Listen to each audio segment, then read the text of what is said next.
Yes, hii ndio siri ambayo watu wanatengeneza a lot of money kupitia social media na wamefanya siri ili watu wengine wasijue. Baki na mimi ndani ya dakika 2 naenda kukuelezea jinsi gani unaweza ukanufaika na ukawa na maisha mazuri kupitia social media.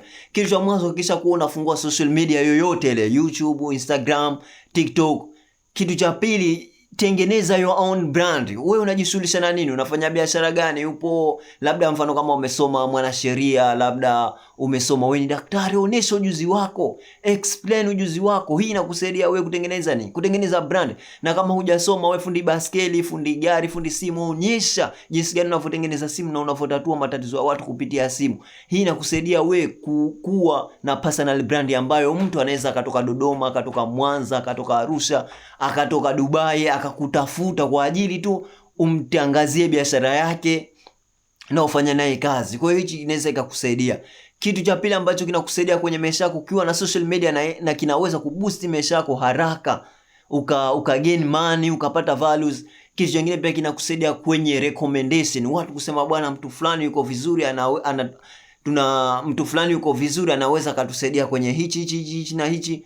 Bwana huyu mtu fulani hivi na. Kwa sababu gani? Kwa sababu watu uliosoma nao wanakujua wewe huna uwezo wa kupresent vizuri, wanajua wewe huna uwezo wa kufanya kazi vizuri, wanajua wewe ni ChatGPT, wanajua wewe ni kila udhaifu ambao unahisi wao hawawezi kurecommendation sehemu yoyote, kwa sababu wana ushahidi ambao tayari umekuwa nao sehemu, wanakujua wengine labda wavivu nini nani. Lakini unapokuwa na social media yako hakuna mtu ambaye anakujua. Hii inakusaidia wewe mwenyewe kutengeneza nini? Inakusaidia wewe mwenyewe kupata recommendation sehemu yoyote ile.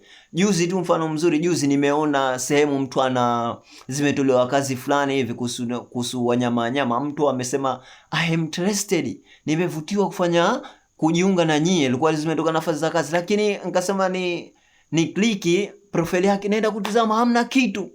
Ni profile ya kawaida. Wewe unasema interested, profile ya kawaida, nani anakuhitaji? Lakini kama unasema interested na profile yako inajionyesha kweli you are interested and the best one, unapata nafasi bro. Hakikisha kwa mwaka 2026 unafungua YouTube, ambayo YouTube mtandao yote ya kijamii ambayo inakusaidia. Usisahau kusubscribe my channel, kulike. Na je, umejifunza nini kupitia hii video? So see you to next level.